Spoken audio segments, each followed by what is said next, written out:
News 18 Rajasthan, Sharma Saria, presenting Real Estate E-Conclave, powered by Mojika Real Estate and Developers Private Limited. Sharma Saria, मजबूती का वादा, Sharma Saria, powered by Building the Trust, Mojika Group. Associate sponsor, आपका सपना हमारा प्रयास, मंगलम build developers limited.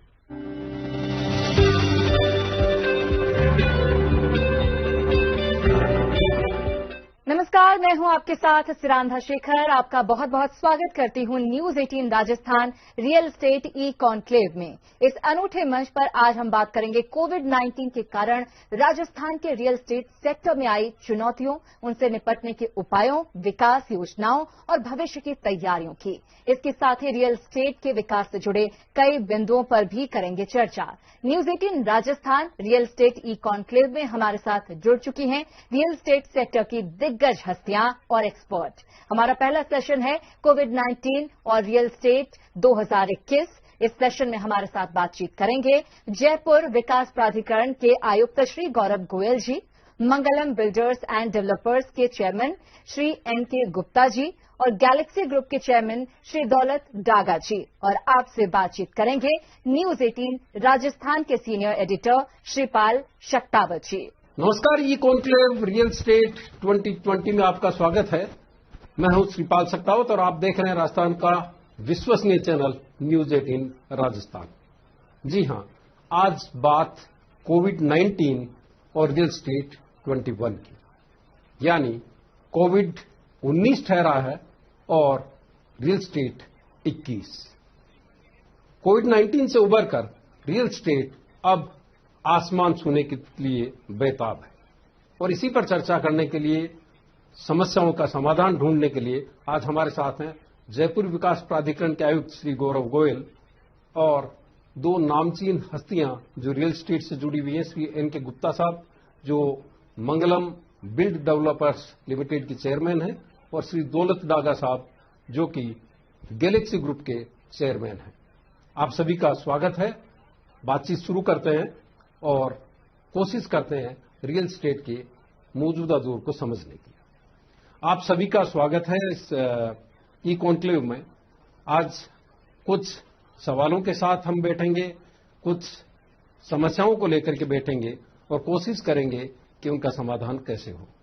बात शुरू करते हैं गुप्ता साहब से. एन.के. गुप्ता साहब, ये जो दौर है कोविड का, जिसको काफी कुछ आसान करने की कोशिश की है सरकार की तरफ से, कामकाज आसान हो सके उसकी कोशिश हुई है, और ये जो सत्र है जिसमें हम बात कर रहे हैं कोविड-19 और रियल एस्टेट 21 की, यानी 2019 में जो कोविड की समस्या आई उससे निपटते निपटते हम 2021 की तरफ जा रहे हैं. और अब किस तरह के हालात हैं, किस तरह की समस्याएं हैं और किस तरह के समाधानों की अब हमें जरूरत है. गुप्ता साहब, आप बताइए. जहां तक कोविड की बात है, डेफिनेटली हर इंडस्ट्री को कोविड ने इफेक्ट किया है, परंतु लास्ट 8 मंथ्स के बाद में अब रियल एस्टेट सेक्टर अपनी वापस गति पकड़ने लग गया है. और मेरा मानना है कि रेजिडेंशियल में रिक्वायरमेंट्स रादर बढ़ गई है. लोग जो पहले 2 बेडरूम में रहते थे वो 3 बेडरूम पसंद करने लग गए हैं, जो 3 में रहते थे वो 4 बेडरूम लेने लग गए हैं, और जो 4 बेडरूम में रहते थे वो 5 बेडरूम में लेने लग गए हैं. तो रिक्वायरमेंट्स को देखते हुए लोग जो सिटी में रहते थे वो बाहर, सिटी के बाहर आने लग गए. लोगों को पता पड़ गया है कि हाउस की क्या इंपोर्टेंस है. और कोविड के बाद में ज्यादातर इन्वेस्टमेंट इस रियल एस्टेट में आ रहा है. तो मैं ये मानता हूं कि अब एक शुभ संकेत है. आगे आने वाले टाइम पे रियल एस्टेट अपनी और रफ्तार पकड़ेगा और लोगों को छत मुहैया करवाएगा. इसमें जो लोगों को एम्प्लॉयमेंट है, रियल एस्टेट के पीछे करीबन 200 इंडस्ट्रीज अपना काम कर रही है और एक इकोनॉमी चल रही है. आपको ये सेकेंड मोस्ट जनरेटिंग एम्प्लॉयमेंट है रियल एस्टेट सेक्टर. तो इसमें एक जो उछाल आ रहा है वो स्वागत योग्य है. और जहां तक पहले के कुछ लेबर क्लास बाहर चले गई थी, बिहार और यूपी, वो भी वापस आ रही है और लेबर कंस्ट्रक्शन वर्क भी अब धीरे धीरे गति पकड़ रहा है. दौलत डागा साहब, आपको भी शुभ संकेत दिखाई दे रहे हैं? दीपावली पास है, त्योहारी सीजन शुरू हो गया है, बुकिंग्स भी आने लगी होगी। नहीं, निश्चित रूप से कोविड ने हम सबके माइंड सेट को चेंज किया है। जैसा कि गुप्ता साहब बता रहे थे, एक साइकिल होता है, उतार चढ़ाव आते रहते हैं, लेकिन मेरा मानना है कि क्वालिटेटिव काफी चेंजेस आए हैं। लोग अब अच्छी प्रॉपर्टी की तरफ रुख करने लगे हैं। जैसा कि गुप्ता साहब कह रहे थे, 2 बेडरूम के बजाय 3 की तरफ कन्वर्ट हो रहे हैं, 3 के बजाय 4 की तरफ हो रहे हैं। मैं उसमें थोड़ा और जोड़ना चाहूंगा, room size is also important. पहले गवर्नमेंट की अपनी लिमिटेशन होती है, उनको सोशल रेस्पॉन्सिबिलिटी होती है, तो अफोर्डेबल हाउसिंग जो चल रही है उन्होंने एरिया लिमिट कर दिया, लेकिन उसके साइड इफेक्ट ये हो रहे हैं कि रूम के साइज बॉक्स बन गए हैं 10 बाई 10 के, 10 बाई 12 के। तो नंबर ऑफ रूम्स के साथ size of room is also very very important. Covid ने हमें सिखाया सोशल डिस्टेंसिंग, ओपननेस, ये जो चीज सिखाई है। तो मेरा मानना है कि room size, good construction, openness, green environment, इन चीजों की तरफ लोगों का रुझान बढ़ा है और ये वाकई में शुभ संकेत है। सबसे ज्यादा रियल एस्टेट आज नहीं तो 6 महीने बाद सुधरता, इसकी पर्सनली मैं सोचता हूँ कोई चिंता का विषय नहीं है, लेकिन एक सोच में जो परिवर्तन आया कि अपन वापिस क्वालिटी लिविंग की तरफ बढ़ रहे हैं, वो that's most important. Gaurav Goyal साहब, ये जो चुनौती थी उससे अब ऐसा लग रहा है कि हम पार पाते नजर आ रहे हैं। हालांकि वैक्सीन कोई नहीं आई है, लेकिन मास्क के जरिए हमने और सोशल डिस्टेंसिंग के जरिए इस पर पार पाने की कोशिश की, और आपने भी, जेडीए ने जिस तरह से अपना काम करने की कोशिश की वो अपने आप में भी एक उदाहरण है। किस तरह से आपने मैनेज किया, और एक जो सवाल आया अफोर्डेबल हाउसिंग को लेकर के, क्या उसका समाधान कोई निकल सकता है भविष्य में? जी शक्तावत जी, थैंक यू वेरी मच। और जैसा आपने कहा, कोविड-19 पेंडेमिक एक बहुत बड़ा चैलेंज पूरी ह्यूमैनिटी के सामने बनकर निकला है और पूरी दुनिया में ये चैलेंज है। तो उस चैलेंज को, उस थ्रेट को कैसे एक अपॉर्चुनिटी के रूप में हम कन्वर्ट करें, और कैसे जो इकोनॉमिक फ्रंट पे चैलेंज है, जो ह्यूमन लाइफ और ह्यूमन हेल्थ को जो थ्रेट है वो एक चैलेंज है, उसको कैसे अब हम रिकवरी मोड की मिनिमम टाइम में हम रिकवर करें, और जो एक थ्रेट पूरे मानव जाति के सामने आ गया है उसे कैसे जयपुर सिटी के लिए एक बड़ी अपॉर्चुनिटी के रूप में हम यूज करें, जिससे कि जयपुर का विकास पहले से भी ज्यादा अधिक गति से हो। इसके लिए जयपुर डेवलपमेंट अथॉरिटी और स्टेट गवर्नमेंट ने मल्टीपल फ्रंट्स पर काम करना शुरू किया। सबसे पहले कोविड लॉकडाउन और सोशल डिस्टेंसिंग को देखते हुए ऑनलाइन सर्विसेज पे हमने फोकस करना शुरू किया, कि जिससे कि आम जन को अपने जो डे टू डे वर्क्स हैं उनके लिए जेडीए में ना आना पड़े, और जहां तक हो सके टेक्नोलॉजी को यूज कर ऑनलाइन सर्विसेज हो, ऑनलाइन एप्लीकेशंस हो, प्रोसेसिंग और ऑनलाइन डिलीवरी हो सके। तो मुझे खुशी है कि अनलॉकडाउन शुरू होने के बाद पिछले 3 महीनों में करीबन 5000 एप्लीकेशंस पट्टा जारी करने की, नाम ट्रांसफर की और सब डिवीजन रिकॉन्स्टिट्यूशन की जेडीए ने डिफरेंट जोन्स में ऑनलाइन डिस्पोज की है, और करीबन 3300 लीज डीड्स ऑनलाइन जारी की गई हैं। वर्तमान में हम 7 सर्विसेज हैं जो कि ऑनलाइन उपलब्ध करा रहे हैं। उसमें पहले 6 थी, इस महीने हमने एक नई सर्विस जोड़ी है सब डिवीजन रिकॉन्स्टिट्यूशन की, और आने वाले महीनों में हम 2 नई सर्विसेज ऐड करने वाले हैं, फ्री होल्ड पट्टा प्राप्त करने की, और दूसरी अतिक्रमण और अवैध निर्माण से संबंधित शिकायतें और उनके निस्तारण की। तो ऑनलाइन और आईटी का यूज काफी अधिक बढ़ा है। ऑफिसर्स वर्क फ्रॉम होम भी करने लगे हैं, छुट्टी वाले दिन भी ऑनलाइन एक्सेस के माध्यम से डिलीवरी देने लगे हैं। तो मुझे लगता है कोविड ने एक हमें सिखाया कि हम टेक्नोलॉजी को और बेटर यूज कैसे कर सकें। दूसरा, कोविड को देखते हुए, कोविड के कारण जो इकोनॉमिक रिसेशन आए हैं, और रियल एस्टेट सेक्टर जैसा पहले भी मेंशन किया गया है कि construction industry non farm sector में नंबर 1 एम्प्लॉयमेंट जनरेटर है हमारी कंट्री में, और मैक्सिमम पोटेंशियल होल्ड करता है। आज दुनिया की सबसे ज्यादा यंग पॉपुलेशन हमारे देश में है, मोर देन 65% जो हमारी पॉपुलेशन है वो 35 के नीचे है। तो एक ये जो डेमोग्राफिक डिविडेंड है, इसको हम कैपिटलाइज तभी कर सकते हैं, और भारत हमारा देश तभी विश्व शक्ति बन सकता है जब हर हाथ को काम मिले, स्किल्ड एम्प्लॉयमेंट मिले, और हर हाथ नेशन बिल्डिंग में कंट्रीब्यूट करे। उसमें कंस्ट्रक्शन सेक्टर सबसे इंपॉर्टेंट सेक्टर है एग्रीकल्चर के बाद। तो ऐसे में रियल एस्टेट को बूस्ट करने के लिए, सपोर्ट देने के लिए मल्टीपल स्ट्रेटेजीज हैं। सबसे पहले जो बिल्डर्स हैं, कॉलोनाइजर्स हैं, इंफ्रास्ट्रक्चर डेवलपर्स हैं, उनको बहुत सारी रियायतें दी गई हैं, जिसमें जैसे बेटरमेंट लेवी है तो उसके इंस्टॉलमेंट्स पहले 4 इंस्टॉलमेंट होती थी 6 मंथ्स की, उनको अब 9 महीने की 5 इंस्टॉलमेंट्स कर दिया गया है। सिमिलरली जो कंस्ट्रक्शन पीरियड था उसको जो 31 मार्च 2020 तक था उसको ऑटोमेटिकली 6 मंथ्स के लिए बढ़ा दिया गया है। दिसंबर 2020 तक की रिलैक्सेशन दी गई हैं। साथ ही जेडीए जयपुर में इंफ्रास्ट्रक्चर बूस्ट करने के लिए डिफरेंट रोड्स पे और डिफरेंट एंट्री रोड्स और हाईवेज पे इंपॉर्टेंट प्रोजेक्ट्स पे काम कर रहे हैं। जैसा कि आप जानते हैं कि रिंग रोड का प्रोजेक्ट ऑलमोस्ट कंप्लीट होने वाला है और जो सदर्न कॉरिडोर है वो आने वाले मैक्सिमम 30 डेज में उसको इनॉग्रेट करने की प्लानिंग है। तो उससे आगरा रोड, टोंक रोड, डिग्गी मालपुरा रोड और अजमेर रोड कनेक्ट होगी और 47 किलोमीटर का सदर्न कॉरिडोर प्रारंभ हो जाएगा। उसके बाद हैवी व्हीकल्स का मूवमेंट बाहर होगा और बहुत सारा लैंड जो कि लॉक्ड है वो ओपन अप होगी जयपुर में डेवलपमेंट के लिए। जैसा कि हम जानते हैं कि जयपुर सिटी एक प्रेफरेबल डेस्टिनेशन है इन्वेस्टमेंट्स के लिए और रहने के लिए, और कोविड में जिस तरह से राजस्थान सरकार ने और जयपुर सिटी के, जयपुर शहर के नागरिकों ने जो एक अपनी कंट्रीब्यूशन, एक रिस्पॉन्सिबिलिटी के साथ भूमिका निभाई और कोविड को कंट्रोल किया जयपुर में, उसको देख के जयपुर का अट्रैक्शन और भी बढ़ा है। और जो अभी मेरे साथी जो रियल एस्टेट डेवलपर्स ने मेंशन किया, पिछले 2-3 महीनों में बहुत अच्छा रिसर्जेंस एक डिमांड में और कंस्ट्रक्शन एक्टिविटी में देखने को मिला है।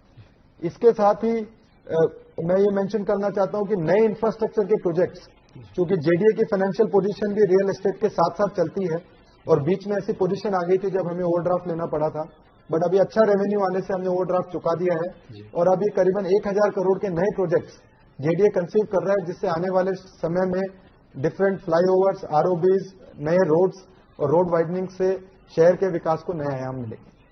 माली हालत अच्छी नहीं थी गोयल साहब जेडीए की, और ऐसे में कोविड-19 आया तो कोविड में खाज वाली कहावत सिद्ध हो गई।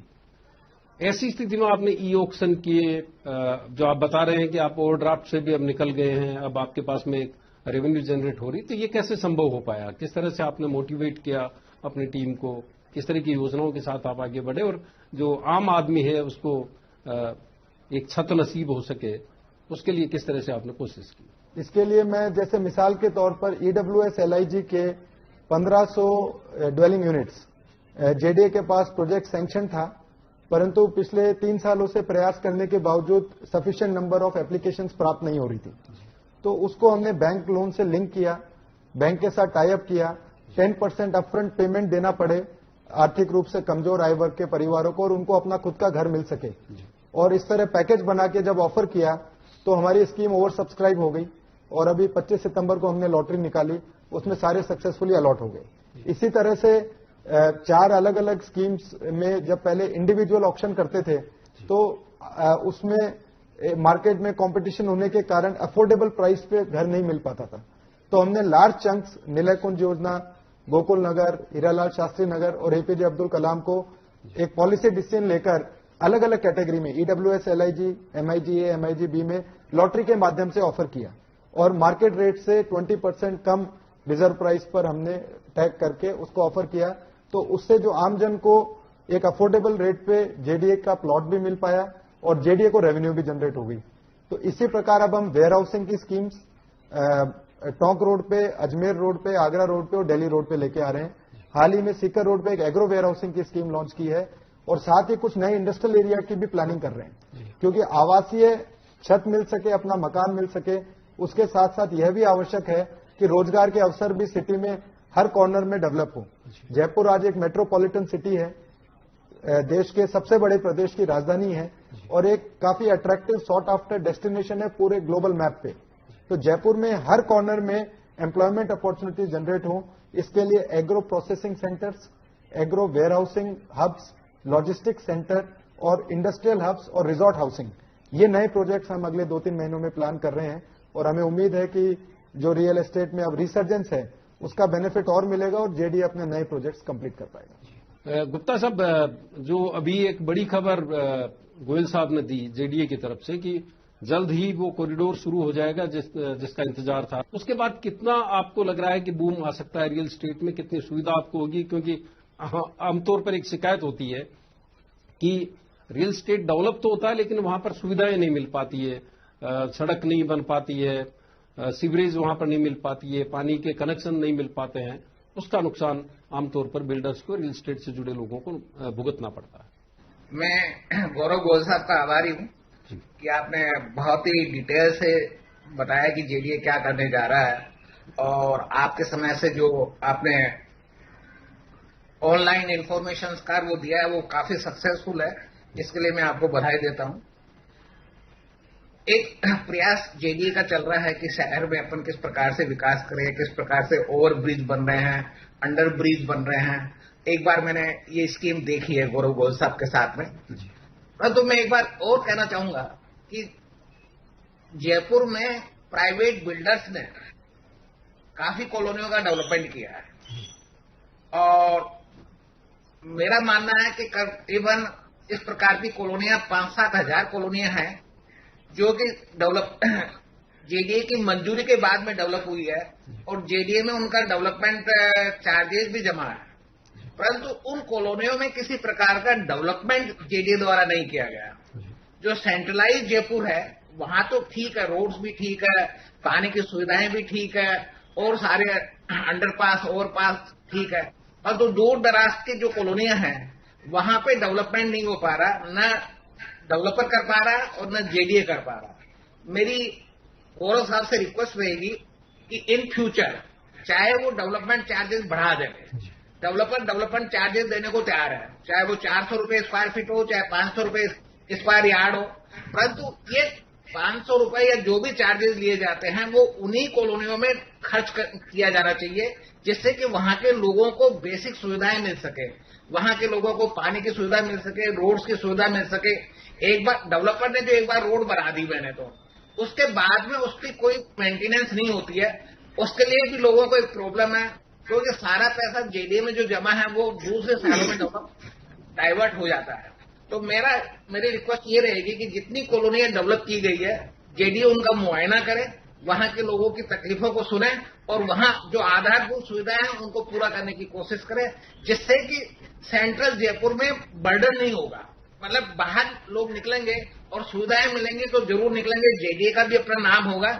ये मेरी रिक्वेस्ट है आपसे।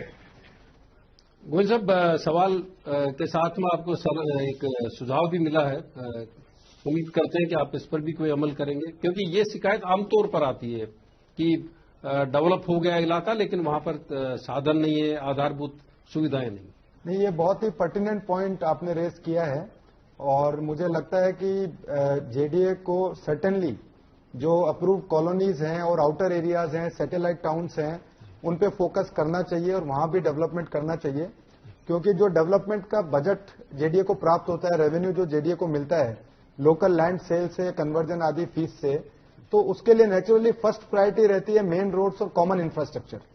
बट जो दूर दराज में अब जो नई कॉलोनीज डेवलप हो रही है उनका इंफ्रास्ट्रक्चर भी इक्वली इंपॉर्टेंट है जिससे प्रेशर कम हो सके।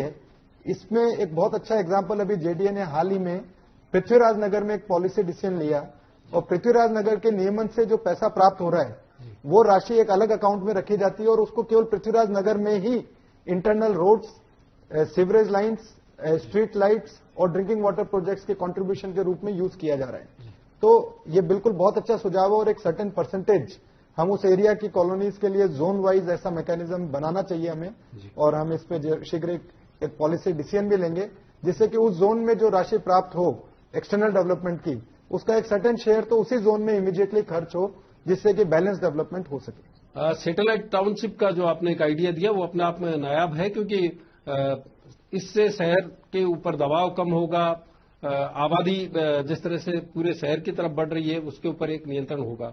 डागा साहब, आप क्या सुझाव देना चाहेंगे, आपकी क्या सलाह है? आप अगर एनालिसिस करें, सबसे पहले तो मैं गोयल साहब को बधाई देना चाहूंगा। इनकी एबल लीडरशिप में और एग्रेसिव पॉलिसी से इन्होंने जेडीए की फाइनेंशियल हेल्थ सुधार दी है और मैं कामना करता हूं आप कोई ऐसा स्टेप उठाएंगे कि हमारी फाइनेंशियल हेल्थ भी सुधरे। तो फाइनेंशियल हेल्थ के साथ साथ हम बहुत ज्यादा एक्सपेक्ट नहीं करते हैं। बीइंग रियलिस्टिक, हमें पता है कि गवर्नमेंट की सोशल रेस्पॉन्सिबिलिटीज है, जेडीए की अपनी लिमिटेशन है, फाइनेंशियल कॉन्स्टेंट है, उन सबको मानते हुए मैं एक दो पॉइंट आपके सामने आपके माध्यम से हो सकता है सरकार तक आप पहुंचा पाए या आप अपने स्तर पर भी कोई निर्णय लें। तो मैं एक दो चीजें जरूर रखना चाहूंगा। सैटेलाइट टाउनशिप की बात चल रही है, आपने निश्चित रूप से मॉडल देखे होंगे, यूरोप, अमेरिका, हम सब जाते आते रहते हैं। और ये वहां पर जो सैटेलाइट टाउन्स हैं, उनकी प्रॉपर्टी कॉस्ट सिटी एरिया से भी ज्यादा होती है, क्योंकि लोगों को पीस चाहिए, फैसिलिटीज चाहिए, ओपननेस चाहिए। तो ये प्रयास अगर हम यहाँ करें तो वो अपने लिए और जेडीए के लिए बहुत फ्रूटफुल हो सकता है। और मैं प्राउडली कह सकता हूँ कि जयपुर की अपनी एक इमेज रही है, टाउन प्लानिंग में जयपुर का अपना एक स्थान है। गोयल साहब, इस चीज को आप अंडरलाइन करें, जयपुर का टाउन प्लानिंग में इंडिया में नहीं पूरे वर्ल्ड में एक स्थान है अभी। और आप, मेरी आपसे हम्बल रिक्वेस्ट है, आप इसको इंकरेज करें। जैसे कि मैंने पहले कहा, एक अफोर्डेबल हाउसिंग अपनी जगह है, लेकिन क्वालिटी लिविंग को आप अगर बढ़ावा दे पाए, तो उसके लिए कोई पॉलिसी फॉर्म कर पाए, तो मेरा मानना है कि जयपुर के लिए बहुत फ्रूटफुल होगा। फॉर एग्जाम्पल मैं बताता हूँ आपकी, जैसे टाउनशिप पॉलिसी है, आप फैसिलिटीज के लिए एक सर्टेन जगह हमें छोड़नी पड़ती है, रोड के लिए एक सर्टेन जगह है। We all agree with that, ठीक है, 20% रोड के लिए चाहिए, 10% फैसिलिटीज के लिए चाहिए। लेकिन कोई हमारे जैसा डेवलपर है, वो एक प्लानिंग करता है कि ठीक है, हम फैसिलिटीज को इस तरह से यूटिलाइज करेंगे, इस तरह से वर्ल्ड क्लास की फैसिलिटी लाएंगे। लेकिन वहां पे आपकी पॉलिसीज अड़े आती है। आप लीज मनी हमसे लें, डेवलपमेंट चार्ज लें, कन्वर्जन चार्ज लें, हमें कोई आपत्ति नहीं है। लेकिन आप हमारी जमीन की फैसिलिटी को भी बेच के और आप फाइनेंशियल हेल्थ जेडी की सुधार रहे हैं। तो मेरी आपसे हम्बल रिक्वेस्ट है कि आप फैसिलिटी एरिया को डेवलप करने का जिम्मा डेवलपर को दें, तो वो अपने सपने साकार कर सके और सिटी के सपने साकार कर सके। फॉर एग्जाम्पल मैं कहना चाहूंगा, जैसे अपने टाउनशिप के बारे में, अर्बन विलेज हमने बनाई है, वो 250 फीट रोड पे सेल्स के सामने है। ज्यादातर डेवलपर का एम होता है कैसे ज्यादा से ज्यादा सेलेबल एरिया निकालें, और शायद गोयल साहब की भी यही प्रॉब्लम होती होगी, इन्फोर्समेंट वालों को भेजें कि कहीं वायलेशन तो नहीं हो रहा है। मैं आपको एक उल्टी चीज बताता हूँ, हमने सेलेबल एरिया 50% से कम रखा है। हमने इंटरनल रोड 100 फीट की इंटरनल रोड दी है, लेकिन एट व्हाट कॉस्ट? लोग आते हैं, हमें कहते हैं कि आप तो बेवकूफ हो, ऐसा क्यों कर रहे हो आप? हमने फैसिलिटीज है वो 100 फीट की रोड पे दिए, स्कूल है वो 100 फीट की रोड पे दिए, हॉस्पिटल 100 फीट की रोड पे दिए।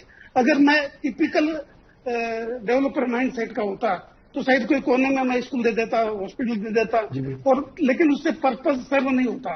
रेवेन्यू एक जगह है, अपनी जगह है, लेकिन आपको ये भी देखना है कि जो जयपुर में रहने वाले हैं वो उसकी प्लानिंग को एडमायर करें, रहने वालों को फैसिलिटी मिले। गोयल साहब, आप बताएं क्या कुछ हो सकता है ये जो दोनों सुझाव आए उनको देखते हुए? नहीं, ये आई थिंक ये अच्छा और प्रोग्रेसिव सुझाव है आपका कि हमारे पास एक टाउनशिप पॉलिसी है जिसके तहत निजी जो टाउनशिप्स, कृषि भूमि पे बसी कॉलोनियां और प्राइवेट डेवलपर्स की टाउनशिप्स को हम अप्रूव करते हैं। आपका कहना है कि एक इनोवेशन का स्कोप होना चाहिए और एक एलिट प्रीमियर नया कंसेप्ट अगर कोई लेकर आए तो उसमें अगर कहीं उन नॉर्म्स से वायलेशन भी हो बट कुछ और चीज ऐड हो रही हो तो एज ए स्पेशल प्रोजेक्ट उनको सैंक्शन करने की फ्लेक्सिबिलिटी हमारी टाउनशिप पॉलिसी में होनी चाहिए। ये बहुत अच्छा आपका सुझाव है, मैं इसको मेंशन नोट भी करूंगा। और जेडीए की तरफ से हम, क्योंकि टाउनशिप पॉलिसी पूरे स्टेट पे लागू है, ये रिकमेंड भी करेंगे गवर्नमेंट को कि स्पेशल टाउनशिप्स के लिए एक फ्लेक्सिबिलिटी हो जिससे कि डेवलपर नए आइडियाज और प्रोग्रेसिव आइडियाज लेकर और वर्ल्ड क्लास टाउनशिप्स जयपुर में ला सके। तो ये था कोविड-19 और रियल स्टेट 2021, जिसमें हम बात कर रहे थे कोविड-19 की वजह से जो हालात पैदा हुए थे उनसे हम कितना निकल पाए हैं और रियल स्टेट का आने वाले साल में, आने वाले वक्त में किस तरह का भविष्य है। और उसमें सबसे अच्छी बात यह है कि प्राइवेट डेवलपर्स और जेडीए वो कंधे से कंधा मिला करके इस नगरीय विकास को आगे बढ़ाने की योजना रखता है। आप सभी का बहुत बहुत आभार न्यूज 18 राजस्थान के लिए वक्त निकालने के लिए। इसी के साथ हमारा ये सेशन कोविड-19 और रियल स्टेट 2021 यहीं खत्म होता है। यहां हम रुकेंगे एक छोटे से ब्रेक के लिए। देखते रहिए news 18 Rajasthan, real estate e conclave.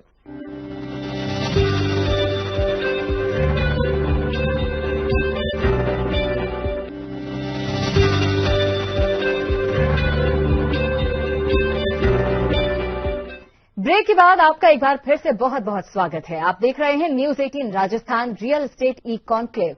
Rajasthan के रियल एस्टेट सेक्टर में तेजी लाने के लिए क्या कोशिशें की जा रही हैं और 2021 में इस सेक्टर में क्या संभावनाएं दिख रही हैं, ऐसे ही कुछ जरूरी मुद्दों पर बातचीत करने के लिए अब हम बढ़ेंगे अपने अगले सेशन की तरफ, जिसका नाम है रियल एस्टेट और रियलिटी। इस सेशन में चर्चा करने के लिए हमारे साथ जुड़ चुके हैं नगरीय विकास, स्वायत्त शासन, आवासन व विधि मंत्री राजस्थान श्री शांति धारीवाल जी, वर्धमान ग्रुप के चेयरमैन श्री कमल सेठिया जी और मौजिका ग्रुप के चेयरमैन श्री नागरमल अग्रवाल जी। और आपसे बातचीत करेंगे न्यूज 18 राजस्थान के सीनियर एडिटर श्रीपाल शक्तावत जी। न्यूज 18 राजस्थान पर एक बार फिर आपका स्वागत है। ई कॉन्क्लेव रियल एस्टेट 2020 में अब बात रियल एस्टेट एंड रियलिटी की। इस सत्र में हमारे साथ हैं राजस्थान के नगरीय विकास मंत्री श्री शांति धारीवाल और वर्धमान ग्रुप के चेयरमैन श्री कमल सेठिया, साथ ही 2006 से जयपुर में अलग अलग हिस्सों में प्रोजेक्ट्स का निर्माण कर रहे मौजिका ग्रुप के श्री नागरमल अग्रवाल। आप सभी का बहुत बहुत स्वागत है। आज बात करते हैं हम रियल एस्टेट एंड रियलिटी की। इस सत्र में हम रियल एस्टेट की मौजूदा सच्चाई को समझने की कोशिश करेंगे और कोविड-19 के बाद जो स्थितियां पैदा हुई उसके बाद अब आने वाला सफर किस तरह का होगा उस पर भी चर्चा करेंगे।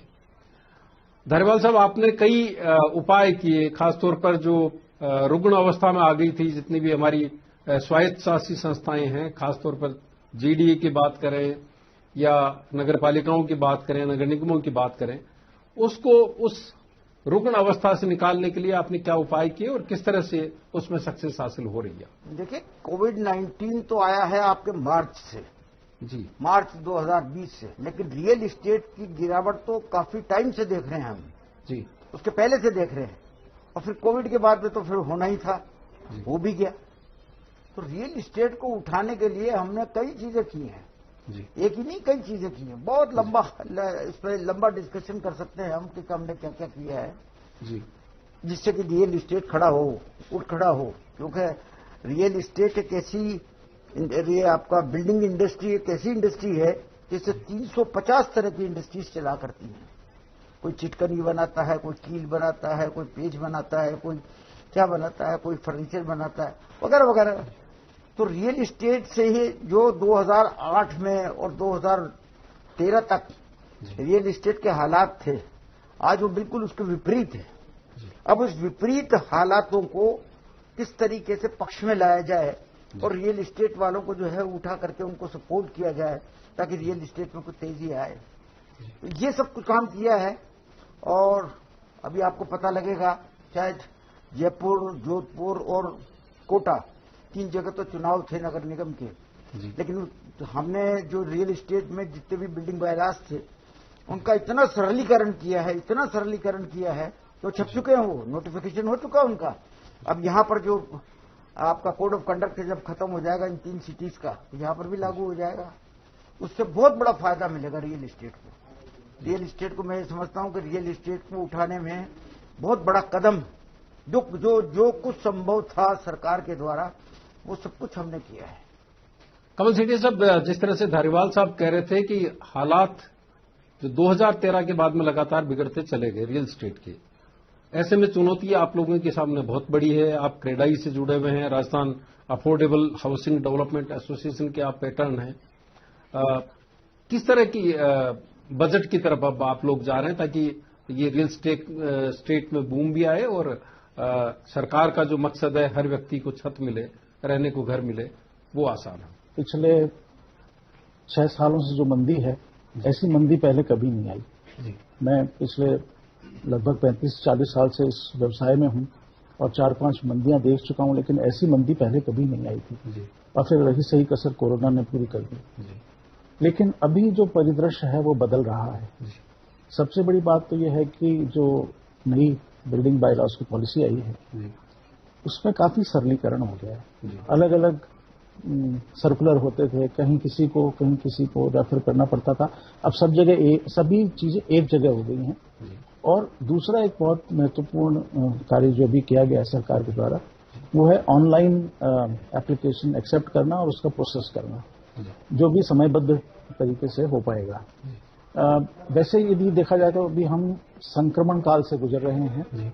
हमने ऑनलाइन और जो इलेक्ट्रॉनिक पद्धति है वो अपना तो ली है, लेकिन वो अभी अपनी शैशवावस्था में है और उसमें भी कुछ ब्रीथिंग प्रॉब्लम्स हैं, लेकिन शीघ्र ही ये काफी कारगर साबित होगी। दूसरा, जो नए बायलॉज हैं उसमें मैं ये देखता हूं कि इसमें एक बैलेंस्ड डेवलपमेंट की अप्रोच देखी गई है कि छोटे आवास भी बने, मल्टी स्टोरी बिल्डिंग्स भी बने और जनता को कम कीमत पर आवास उपलब्ध हो सके।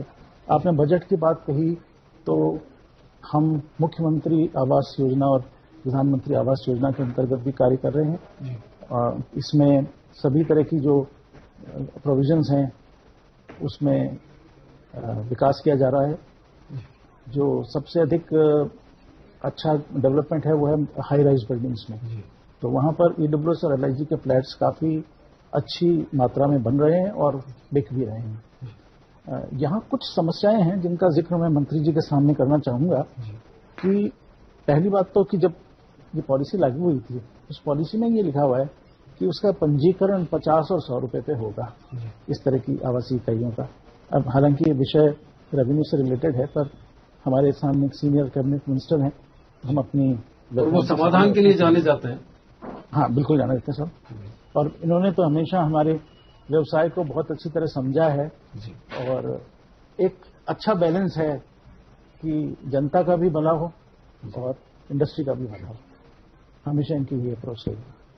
तो आज जो 3% स्टाम्प ड्यूटी और उस पर कुछ सेस वगैरह लगा दिया गया है, ये गरीब आदमी के लिए थोड़ा सा महंगा पड़ता है। दूसरा ये है कि बैंक लोन के लिए पहले एग्रीमेंट का भी पंजीकरण करवाना पड़ता है, तो उसमें भी पैसा लगता है, वकील का खर्चा, स्टाम्प ड्यूटी वगैरह। और वो इसलिए आवश्यक है क्योंकि बैंक लोन मिलना जरूरी है। बैंक लोन के बिना वो सब्सिडी नहीं ले पाता। एक बहुत बड़ा एलिमेंट है इस अफोर्डेबल हाउसिंग में जिसमें क्रेडिट लिंक सब्सिडी स्कीम है, CLSS। उसका लाभ यह है कि सरकार 2,67,000 रुपए तक की सब्सिडी हर ईडब्ल्यूएस या एलआईजी यूनिट खरीदने वाले को देती है, पर वो तभी संभव है जब बैंक लोन दे। यहाँ कुछ बैंकों में भी थोड़ी बैंकिंग की प्रणाली में भी कुछ समस्या है, लेकिन हम चाहेंगे कि मंत्री महोदय सभी टास्क होल्डर्स की जो स्टेक होल्डर्स हैं इसमें उनकी एक मीटिंग बुला लें ताकि हम हमारी समस्याएं बैंकिंग के संबंध में जो है वो या CLSS के संबंध में वो भी उनके सामने प्रस्तुत कर सकें। जी मंत्री जी, जब भी आप सामने होते हैं तो उम्मीदें जवान हो जाती है, लोगों को लगता है कि समाधान तुरंत निकल जाएगा और सब सकारात्मक रुझान भी शुरू हो गया है। अभी रियल एस्टेट इंडस्ट्री में थोड़ी सी जान आई है। धारीवाल साहब, देखिए, जहां तक सवाल इस बात का है, एफोर्डेबल हाउस की बात करते हैं आप जी। ये एफोर्डेबल हाउस लेके कौन आया था? हमारी सरकार लेके आई 2010 में। उस वक्त तक तो कोई समस्या नहीं थी। खूब हजारों की तादाद में जो है वो पूरे लाखों की तादाद में, हजारों की क्या लाखों की तादाद में जो है प्रदेश में एफोर्डेबल हाउसेस बने। हमने भी बनाए, डेवलपर्स ने भी बनाए और सब तरह का कंसेशन था उस वक्त। सरकार जब बदली 2014 के बाद तो उन्होंने काफी कुछ कंसेशन जो आपने अभी बताया कि साहब ये कर दिया, ये कम कर दिया, 150 रुपए था 100 रुपए कर दिया, ये कर दिया, वो कर, तो ये सब कुछ किया। उसके बाद हमने जब ये काम चालू किया जिसमें मुख्यमंत्री जन आवास योजना है, प्रधानमंत्री आवास योजना है, उनको बदलने का प्रयत्न करके और उनको ठीक करने की कोशिश की है। जो कंसेशन हम दे सकते थे वो दिए हैं, जो नहीं दे सकते थे मैं नहीं कह सकता कि साहब सारे के सारे कंसेशन आपको लुटा दें। जो डेवलपर का है वैसी पॉलिसी जो है कोई गवर्नमेंट बना दे, ये संभव नहीं हो सकता। लेकिन हम इच्छा शक्ति, हमारी इच्छा शक्ति तो मोटे तौर पर ये बात दर्शाती है, हमारे मुख्यमंत्री का भी आदेश है, हमारे मुख्यमंत्री भी चाहते हैं कि ज्यादा से ज्यादा कंसेशन इनको वो दिए जाएं जिससे कि ये रियल एस्टेट को खड़ा कर सके। रियल एस्टेट की मंदी की बात करते हैं आप, तो मंदी कहाँ नहीं है, तो उसका असर नहीं पड़ेगा क्या रियल एस्टेट पे? हम अगर ठीक भी कर देंगे इसको, हम कितने भी कंसेशन आपको दे देंगे तो दूसरे व्यवसायों की जो मंदी है वो मारेगी, वो तकलीफ देगी डेवलपर्स को। तो हमने तो हर तरह के कंसेशन देने की कोशिश की है। आप उनको अच्छी तरह से एग्जामिन करिए, पढ़िए, और जब काम चालू करेंगे नई पॉलिसीज के तहत में जो बिल्डिंग बायलॉज हमने बदले हैं उसके तहत में आप काम काज चालू करेंगे तो आपको पता लगेगा। हमने कुछ सेस वगैरह कुछ नहीं लगाया, काफी कुछ सरलीकरण किया। मैं समझता हूं कि इससे ज्यादा सरलीकरण की उम्मीद भी नहीं है।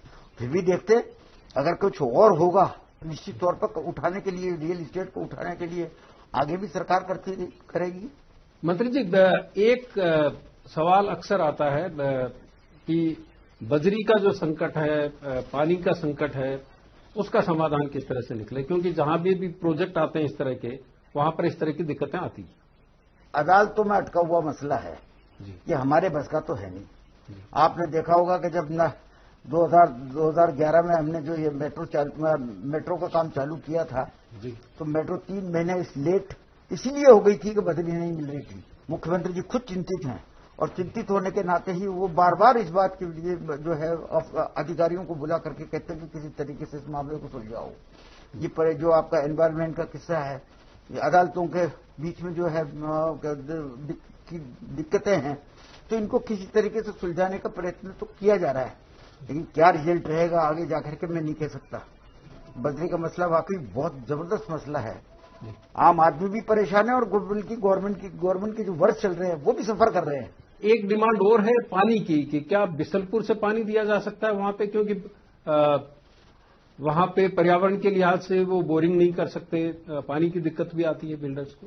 पानी की दिक्कत तो कोई खास नहीं है, कहीं पर भी ऐसी कोई बात नहीं दिख रही कि जहां पानी की दिक्कत आती हो, और जहां जहां है वहां पर जो है वो टैंकरों से सप्लाई भी होती है, सब दुनिया भर की, और भी कोई कई तरीके हैं जहां पर होती है, पर ऐसा कुछ नहीं है कि साहब कोई पानी की दिक्कतों की वजह से कोई वो परेशानी आती हो। नागरमल अग्रवाल साहब, मंत्री जी अभी कह रहे थे धारीवाल साहब कि काफी कुछ सरलीकरण कर दिया है, उसके बाद अच्छा कोविड-19 का जो असर है वो तो अपने आप में है ही, लेकिन अब त्योहारी सीजन भी है, एक संकेत भी मिल रहा है कि अब रियल एस्टेट खड़ा हो रहा है, तो ये जो सरलीकरण हुआ है उसका इम्पैक्ट कितना आप मान के चल रहे हैं, किस तरह से आएगा? नहीं, काफी सरलीकरण करा है, और जो हमारे उम्मीद से ज्यादा ही करा है, सही कह रहे हैं। और उसमें सरलीकरण में फायदा भी मिलेगा, पर नए प्रोजेक्टों को मिल रहा है, और नए प्रोजेक्ट लाने की स्थिति में नहीं है अभी, क्योंकि पुराने प्रोजेक्ट भी कंप्लीट होने में जोर आ रहा है। अभी कुछ जो चीजें मतलब अफोर्डेबल के अलावा जो मैं टोटल मार्केट की 3-4 दिक्कतें हैं, और जो इनके पावर में है, मैं वही बात करूंगा। एक तो सेक्टर रोडों की प्रॉब्लम आती है। हम प्रोजेक्ट बनाते हैं तो रोडें 20 फुट की गली में जाके बनाते हैं, फिर वो 2-3 खेत भी रहते हैं, तो उनको क्लियर नहीं कर पा रहे हैं, और हमारे बस की है नहीं उनको क्लियर कराएं। अगर मान लो कोई फंड की प्रॉब्लम है तो हम इनकी रिक्वेस्ट करेंगे रोड क्लियर करा दें, हम बना दें उनको। 200-300 मीटर की प्रॉब्लम होती है, उससे क्या प्रोजेक्ट पिट जाता है, पब्लिक को भी आने जाने की प्रॉब्लम रहती है। एक मतलब सभी प्रोजेक्टों के साथ में ये प्रॉब्लम है अभी। तो हम ये रिक्वेस्ट करें कि अगर इन प्रोजेक्टों को ये मतलब रोड को क्लियर करवा दें, जैसे मतलब बीच में एक खेत आ रहा है, 2 खेत वाले मान गए, एक वाला नहीं मान रहा, तो पेंडिंग ही पड़ी है, और 5-5, 7-7 सालों से पेंडिंग पड़ी है। एक तो सेक्टर रोडों की प्रॉब्लम है। दूसरी क्या है कि अभी जैसे आपने काफी कुछ कम करा है, जैसे बेटरमेंट लेवी भी कम करी है। एक फायर सेल्स का या तो आपकी नॉलेज में नहीं है, 2 रुपए था तो इन्होंने 50 रुपए कर दिया। जो फायर सेल्स हमारी बिल्डिंग पे लग रहा था तो 25 गुना हो गए। हम कम की बात नहीं कर रहे हैं, और बढ़ाना भी था तो चलो 2 के 3 रुपए, 4 रुपए, पर 50 रुपए तो बहुत ज्यादा अनजेन्युइन हो गया। ये अभी हमने एक प्रोजेक्ट नया लाए हैं, उसके लिए पता लगा है कि सब 50 रुपए का डिमांड होता है। भाई जितने भी आपकी तरफ से, चाहे क्रेडिट की तरफ से आता है, चाहे दूसरे डेवलपर्स की तरफ से जो सुझाव आते हैं, हम वक्त वक्त पर उनको भी अच्छी तरह से देखते हैं, और देख करके काफी कुछ काम किया है। अब आप एक बात ये, अभी तो सिर्फ बिल्डिंग बायलॉज पे काम किया हमने, तो बिल्डिंग बायलॉज पे जो काम किया है वो भी आज तक कभी किसी इतनी कंसेशंस और इतने सब कुछ सरलीकरण आज तक कभी नहीं हुए होंगे, ये मानते हैं आप। लेकिन अब हम रूल्स भी बदल रहे हैं, और रूल्स बदलने के बाद में हम जो एग्जिस्टिंग लॉ है उसको भी बदलेंगे। इन दोनों को बदलने से मैं ये समझता हूं कि इससे बड़ा काम, इससे बड़ा सपोर्ट आपको कोई नहीं मिल सकता। जो कुछ हम आगे जाकर के करने वाले हैं, तो कोविड ने मार दिया। कोविड ने हमें 8 महीने 6 महीने पीछे ले गए, वरना हम कभी अभी तक तो काफी कुछ काम कर लेते हैं। नहीं, मैं आपको बना के प्रेजेंटेशन दूंगा। और एक जैसे अभी क्या सरकारी टेंडर आता रहता है आपके यहाँ से बराबर मेरे पास क्रेडई का और इनका सबका जो है रिप्रेजेंटेशन आता रहता है। लेकिन ये भी मत मानिए कि आप जो लिख दोगे हम हूबहू वो ऐसा का वैसा कर देंगे, क्योंकि ये तो व्यवसायी की तो आदत होती है कि वो ज्यादा से ज्यादा कंसेशंस लेना चाहता है। लेकिन सरकार की भी लिमिटेशन होती है कि सरकार भी एक लिमिट तक ही जो है सपोर्ट कर सकती है। पर ये तो मानते, कम से कम ये तो मानते हैं आप कि हमारी नीयत है आपको उठाने की, रियल एस्टेट को उठाने की है नीयत। पॉजिटिव है ये बिल्कुल ये मान रहे हैं कि पॉजिटिव अप्रोच आपकी रही है हमेशा। धारीवाल साहब, आवासन मंडल जिसके बारे में लगभग ये तय हो चुका था कि हाउसिंग बोर्ड को अब बंद किया जाएगा, उसको आपने किस तरह से वापस खड़ा किया? तंग क्या हो गया था, बीदेन चीफ मिनिस्टर साहिबा ने तो बाकायदा ये कह दिया था कि बंद करो इसको, एक तरह से आदेश ही निकल दिया था, वो रिटर्न में नहीं था, मौखिक था, लेकिन हमने उसको उठाया। उठा करके आज देख लो आप, आवासन मंडल खड़ा हो गया, वापस खड़ा हो गया, वापस खड़ा हो गया। कई तरह की नई नई योजना, 14 शहरों में आवासीय मंडल जो 6 साल से बिल्कुल डेड पड़ा हुआ था, उसको उठा करके जो है वहां पर काम चालू हुआ है। 14 शहरों में काम चालू हुआ है। जयपुर को ही ले लें आप, सिटी लेवल पार्क बनाया जा रहा है शानदार। अभी आपका क्या नाम है, कोचिंग इंस्टीट्यूट का हब बनाया जा रहा है, वगैरह वगैरह कई चीजें बनाई जा रही हैं, कई चीजें बनाई जा रही हैं। एकदम खड़ा हो गया आवासन मंडल।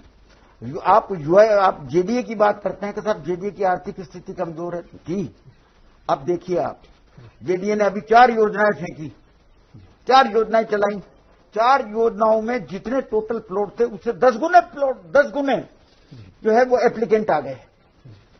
ये साइन क्या है? ये साइन है कि जेडीए खड़ा हो रहा है, जेडीए की कार्य प्रणाली में सुधार हुआ है, जेडीए पे लोगों का विश्वास बढ़ा है।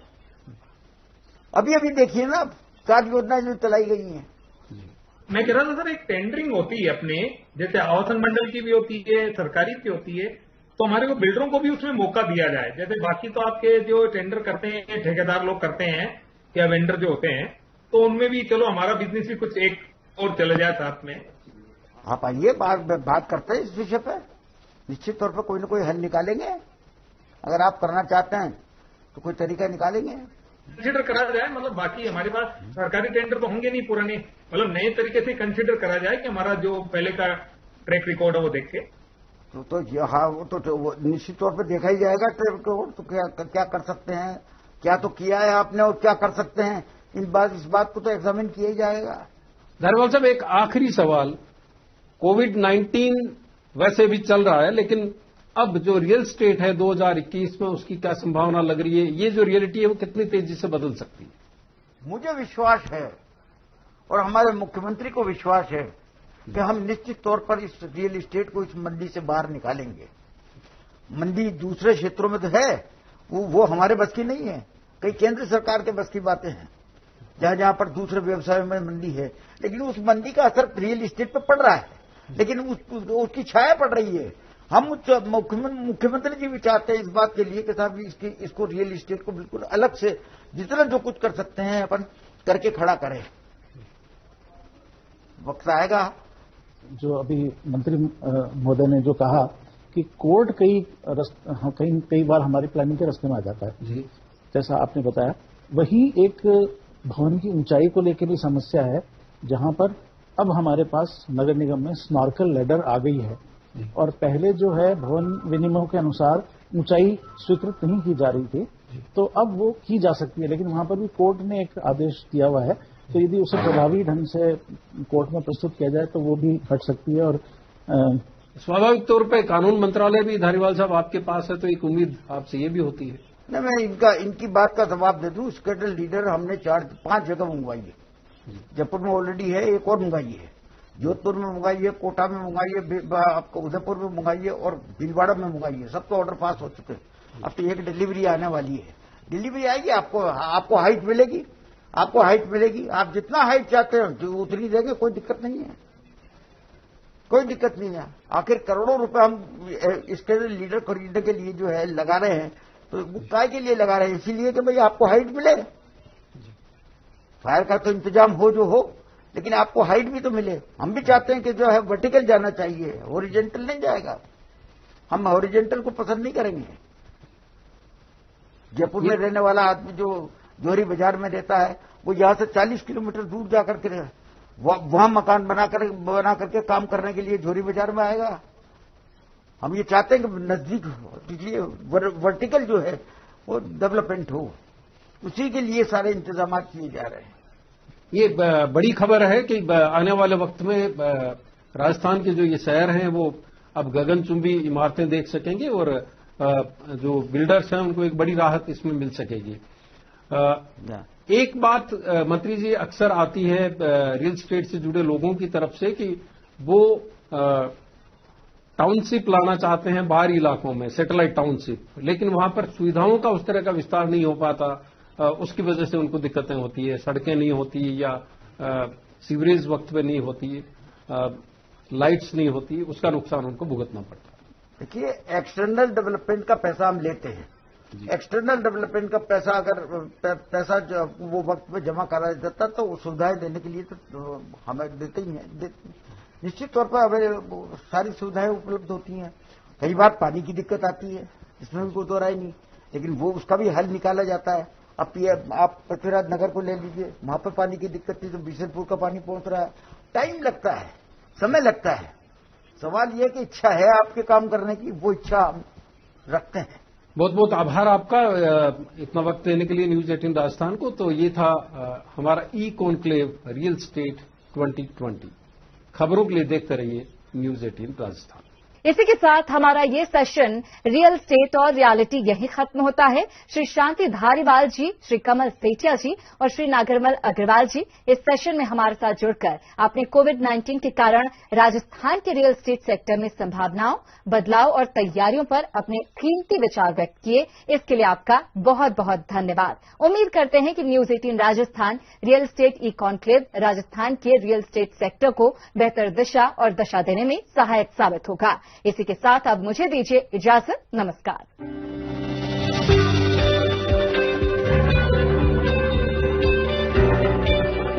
News 18 Rajasthan, Sharma Sariya presenting real estate e conclave powered by Mojika real estate and developers private limited. Sharma Sariya, मजबूती का वादा। Sharma Sariya powered by building the trust Mojika group. Associate sponsor, आपका सपना हमारा प्रयास, मंगलम बिल्ड डेवलपर्स लिमिटेड।